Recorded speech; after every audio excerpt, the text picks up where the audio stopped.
All right, good evening, and I'd like to call the facility committee meeting to order, and I'd like to welcome all of our guests who are here for items on the agenda. So far, there are 2 members of the committee here, and we're expecting Jack in a moment. But I need approval of the agenda. Yes, thank you. There are no public comments, and the first item is our Heritage Elementary School. We have a masonry bid. And Rich, do you want to say anything about that? Yeah, I'd be happy to. Good evening, everybody. Yeah, so as far as the masonry bid tabulation, that's the document that was included as part of your packet. I would like to point out that all of these folks were involved in one way, shape, or form during, whether it be through the SD, DD, and ultimately through the construction document phase. Some chose not to participate at the end. As an example, Kinnitator Masonry and Crowley Masonry called me up and said, from a resourcing perspective, we have taken on some work, and therefore we appreciate the opportunity. We hope you'll consider us in the future, but we do not want to commit to a school project to not be able to perform. I also had similar Cornerstone also participated all along the way, and I actually had conversations with them up on bid day, on the morning of the bid. They were intending on providing a quote, and they have gone dark since. So I'm not 100% sure what happened there. But we are trying to get to the bottom of that. But I don't think there's any harm or foul in being down to the 2 that we're down to, JP Cullen and Walsh Masonry. Both very, very reputable companies, just coming off a large job with Walsh, qualified, and clearly JP Cullen is qualified as well. Cullen's number falls slightly under what we had budgeted, and we are looking for approval from the board to move forward with the bidder that they choose. Okay. We're looking for a recommendation out of this committee to the full, that will take to the full board. Thank you, Randy. We'll take it Thanks. tonight, right? This one's tonight. This Yeah, is coming right. tonight. Yes, in this our one's next coming. meeting. This one's coming tonight. Okay. Yeah, the reason why this one's coming tonight is we're getting to the point where builders wanting to start onboarding the masonry Correct. firm. Yes. And so we've been working for a while to try to give them a 1-week head start versus the ones he's gonna talk about in just a minute would be next Monday night at the regular board meeting. So the masonry one we put in the packet, Rich had a chance to get it together for you last week. And then the ones he's going to talk about in just a couple of minutes are for next Monday night. I did mention in the notes that Randy and I had the chance to attend the bid day in the Vogel Brothers offices in Madison. It allowed us to really see what was happening as these various bids were coming in and the process that Vogel followed. So that was very helpful to us to just be a part of that process. So it gives us a little bit more insight into all the activity that was going on that day. But basically, we're looking to move the masonry. We're looking for a recommendation for tonight's special board meeting. And then once the committee has done that, then we're going to jump into letting Rich talk a little bit about the handout, which were some other bids that he wants to get in front of the board meeting next Monday night. So motion to recommend JP Cullen move forward. The board.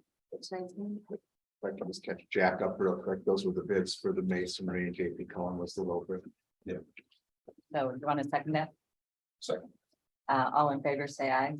Aye. Okay. And we will move that forward in our next meeting. Rich. So you're going to talk about the ones that you have a handout in? Yep. Does Jack, did you have the handout? Yes. Hello, Jack. Good, thank you.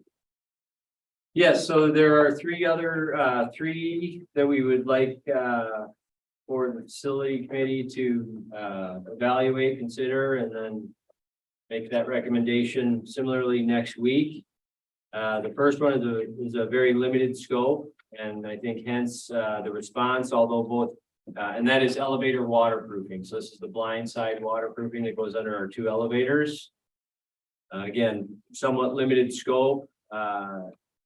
Chainery Brothers and Hillside both come from a distance, and I have a feeling, although they acknowledged they were going to submit a bid, I believe distance and resource capacity became the issue there.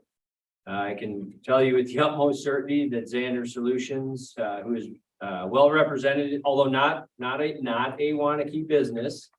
They have a few leadership that are in Waunakee proper, their lead estimator being one of them, and their head of operations being another. You know, I'm seeking approval to use Xander Solutions for that limited scope of work. So Second. All in favor, say aye. Aye. Okay. I'd like to correct Waunakee residents versus Waunakee business. Waunakee business in my mind is somebody who's got their business footprint here paying taxes. understood. Yeah, I had also heard fair enough. Yep. All right, the next one, rather larger scope. This would have to do with the glass and glazing. In this particular instance, the 2 low bidders are both Waunakee local. Lake City is a Madison company. Klein Dickert, Madison, Milwaukee. They acknowledged they were going to bid and then bowed out late. This one is one that's trending slightly over what we had budgeted. So there again, feeling very confident in either, any three of them on the list, quite honestly, but seeking, approvals on the loan responsible. So moved. Ellen Brand Glass. Second. All in favor, say aye. Aye. Aye.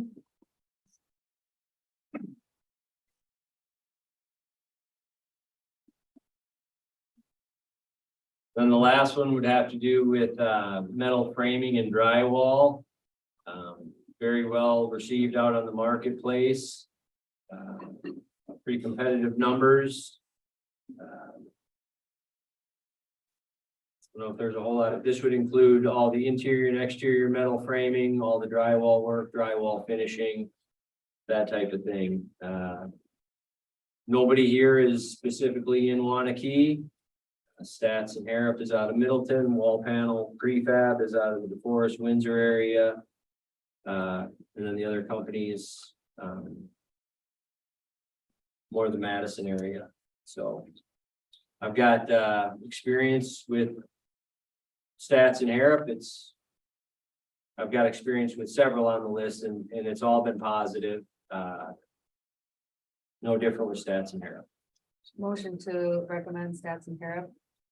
Second. All in favor, say aye. Aye. So these will be for June 12th. There you go. Thank you, Rich. Yep, my pleasure. Thank you all. Thank you, sir. Next item is our middle school fire safety project bid. And John, you're gonna do that? or- At a previous board meeting, it was recommended to move forward with the middle school fire alarm devices upgrade. We have a member from Johnson Controls with us here tonight. In case you guys have any questions, otherwise this is to replace the old style fire alarm devices in the middle school that are zoned. Makes it more difficult for first responders to know where to react to a fire situation. So, the updated bid is included here at $38,858. Is this consistent with other fire alarm systems that we've got that we're going towards? This is the exact same. We upgraded to the new smart panel, which is the same panel we have at the other buildings. And we do have the one bid, unfortunately, with the proprietary systems that are in our buildings. There really isn't a way for other bidders to come in to apply their technology to this panel, to the panels we have with proprietary systems. So your number was 36,858. I think I heard you say 38, so. Oh, sorry, you're right, 36, 850. So Johnson Controls has a proprietary panel. This is what I'm hearing. Sure, and you can jump in. Yeah, absolutely. It's would be no different than a lot of the other bigger names out there, Siemens, Honeywell, Johnson Controls. We all have our own proprietary systems. That way, programming and things like that are done by a technician that's knowledgeable on the systems and things like that. So do we need a motion to move forward with this? So a motion to move forward with new system. It is presented. Second. All in favor, say aye. Aye. And our last item is our Prairie Elementary remodeling project. Don't know if I could just give a little background on that. Perfect. So back in February, the facility committee saw a presentation from Vogel Brothers that really was breaking down the 175 million from the referendum into various components of the work. So Heritage Middle School, specific projects like at the high school, the bleacher expansion project, there was a group of specific projects. And then the remainder was a capital maintenance budget of, I think, 6.2 million. Underneath that, Vogel then shared budget estimates for the schools that were in line to receive the most amount of work. The high school was listed, Prairie was listed. The middle school, we ultimately have done some work there as well. And so what I referenced in the notes is the 830,000 that came from that presentation back in February was for a project budget for work at Prairie. For some time, Dean and Katie have been working on putting together a proposal for some particular classrooms at the school. They started working with a different vendor that was a part of the process that we were going through for the new Heritage and the new middle school to be selected as the referendum furniture vendor. It turns out we went in a different direction and we hired the firm Atmosphere as the referendum furniture vendor. So we asked Dean and Katie to shift gears a little bit and to have the firm that we just approved also take a look at this. So they've been working on that as well. So this has taken a little bit of time to try to get all of this to you. Dean put together a nice presentation that really showed you what the spaces were, so you could see what this discussion is about. And then Dean and Katie are here tonight to be able to answer any questions for you about, why this particular, these rooms are a priority for Prairie to be looked at for remodeling. So Dean, do you want to take us through the presentation and just show some of those key rooms and what this, is about? Yeah, two of us can do that for you if you'd like. This one. I'm guessing so. I actually have an updated thing here that I handed out to you all. Yeah. You want to work off of that? Let's work off of that because we did add some stuff today. We've been working with Atmosphere on a relatively short timeline and they've been really good getting them turnaround to us. They gave us an update here with some changes on Friday. They gave an update today, so we just put that in the slide deck. So I have a hard copy of that slide deck for you. It's gonna be different than the one that was sent to you as a PDF. So slide 3 really talks about the purpose of why we were looking at making some changes. We got our computer labs that are being underutilized and not being used as basically space. One of them is more or less being used as a gather place for used technology. And then the other room, B100, with our addition of a tech integration specialist, they are part of the on-4 rotation and just having a space that's more flexible and provides more of that technology integration. Really makerspace, kind of a fab lab type of format as well. Is kind of the mindset on that. The two other rooms, B128 and B124, They were, if you recall back prior to 2015, they were actually one room. It was a huge kindergarten room. And we divided it up to get more space to, again, make it more usable for additional rooms, so we could have rooms for our specialists. But we did have, prior to that, we had one of our specialist teachers, Spanish was moving between rooms, whatever was available. So I wanted to get a central location for them, and then our wellness is, our guidance counselors are doing that inspection. So that space was divided in two, so those are two smaller rooms comparative, and furniture configuration is challenging when you're trying to get 25 kids in there. So both Atmosphere and the other company came up with some alternatives that kind of did make it a bit more flexible as well for us to use those spaces. And then, so if you go into slide 4, you'll see basically pictures of B100, which is one of the computer labs. Those tables, those counters are permanently stationed in the room, so there's no flexibility whatsoever. In fact, if we're able to proceed with this one, we would have to get some carpet replaced, and we do have a bit of that already taken care of. For like, it's like $2,800. They would have to take a look at how we can take care of that. John's team has kind of worked on that for us. You're trying to repurpose an old computer lab. Yes, Which had basically counters that had the computers on them where people came to, but since now we have Chromebooks, you're not utilizing a go-to computer labs. You're trying to repurpose the space based on how you're teaching. So teachers would like flow into, they'd sign up like somehow and just. Yeah. Yeah, so we actually have 2 computer lab spaces. One of them is where our tech integration specialist is holding STEAM classes. that which is this students room go here. to. Just B100 room. Yeah, the B100, and then across the way is in basically kind of a storage area with a where the computer lab was, and our hope is to really make those into more of flexible learning spaces for students, where we would have movable tables. They're talking about some movable walls, some whiteboards on the walls to really open those up for if a class does want to come down and utilize some of the STEAM resources, they could utilize one of those spaces.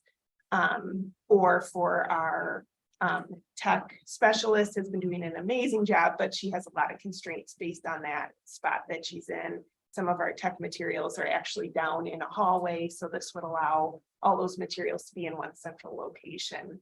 I think the other thing as we thought about this is a lot of our professional development has been around building thinking classrooms for mathematics and thinking about having students work flexibly in an environment, and repurposing one of our computer labs will allow for some of the STEAM, but I think also for some of our literacy work that we're doing and some of our mathematics pieces as well, to have another space for students to go, or even some of our small group instruction as well, to really have it flexible, or even outside of the school day for some of our professional development that we offer too. So My question would be, how are the other elementary schools equipped with these kind of spaces? Do we have any makerspace at Arboretum, and will it be included in our new heritage building? So that, trying to look at equity in our 3 elementary. I think there's space being built into the new heritage off of the library. Arboretum, I can't specifically speak to. I mean, I think it's a matter of. They have labs, but I don't know if their labs are as. Ours, it's a solid foundation in the floor, so there's no flexibility. You can't just move a table. Seen those lines. So that's really part of the crux of the issue, is trying to make it a bit more. First of all, kids can navigate through it without having to try to walk past each other, but also provide that flexibility. Yeah, I can't speak to the Arboretum, but I do know that Heritage is going to be, and it's not really, I know I use the word makerspace, but really a flexible learning environment that allows for technology to be accessed. I mean, we do all have we got Fab Lab 3D printers in our buildings, The last ones, the hand-me-downs, which are doing great though. So we're providing our kids opportunities to kind of get that experience and. Right now, I mean, it's on a cart, it's not positioned in a spot where it could be more secure. Started moving some of the equipment that we replaced at the Innovation Center and moved that down. I see that's what we have in offers. I really appreciate you coming in and advocating for what you think is best for the kids. And you're the experts, you're working in these facilities every day. So to have you come in and talk about what is a priority for you. My question just would be, how does this fit into your overall vision for what, what projects need to be completed? We've got an $830,000 budget. Looks like came in with a quote of $83,468, which is $6,000 more than what we had budgeted for it. So I'm just, I was just curious of where this falls into your vision. Obviously, this is a priority because it's coming in, so. Right. I mean, in terms of the building, it is going to provide us the opportunities to use these spaces a lot better. They're not necessarily rooms that I would use as a classroom. I would use these more as educational and opportunities for students to be exposed to the future. Yeah. I mean, technology in particular, and especially if I were to prioritize these rooms, and it's up there, is that B100 and B129 would be our two priorities. That we would really want to see some taking those old labs, which are no longer being utilized as a lab, make them into purposeful spaces that are going to be flexible, provide opportunities for groupings, giving the kids that experience. In terms of that education of the future. So is most of this furniture? This is all furniture pretty much. So it'd be furniture and storage, I've counted that as well. We in terms of new devices, we've actually worked with the IT department to get the box lights installed. So that we would have that visible. Right now, they just have pull down. Well, I should say just pull down. Here we are, but they're just a screen. There isn't the interactive board in those two groups. Yeah, I think some of it, Jack, is to remove some of the counters, as you see in the one picture, that are less hard to the floor. Get those up. That requires obviously new flooring, and then some of the cosmetic pieces in there, and then the furniture that goes along with it. So Atmosphere is not the vendor we're using. Yes. It is. Yeah. So we were working with a different vendor previously, thinking that, as Steve mentioned, just to kind of give you, I'm just going to throw this pitch out there. I mean, this quote came in about 20 grand less than what we had from the previous vendor. So. Oh, that's great. Yeah, that was like a big shocker at first. So, and Same quality furniture, same, yeah, pretty much the same stuff. yeah, they're able to, they said that they had an email today saying they just have one particular vendor that they're working with or supplier. And it's able to kind of keep the cost down, but obviously if we can't do it all, they said then it may have some changes on the individual rooms. They had prices by room for us. Well, I really appreciate the vision and what you want to do with that space that's not being used. And I think as a school district, we should be looking for ways to incorporate those engineering kind of activities into the school, feeds right into the Fab Lab. So I can support this. Yeah. I don't know if anybody is. I'll make a motion to move this forward for a recommendation to our full board meeting on June 12th. I'll second. All in Oh. favor, say aye. Is that all 4 rooms? Yes. Okay, thank you. Go for it. All right, thank you. Thanks, Dean. Thank you.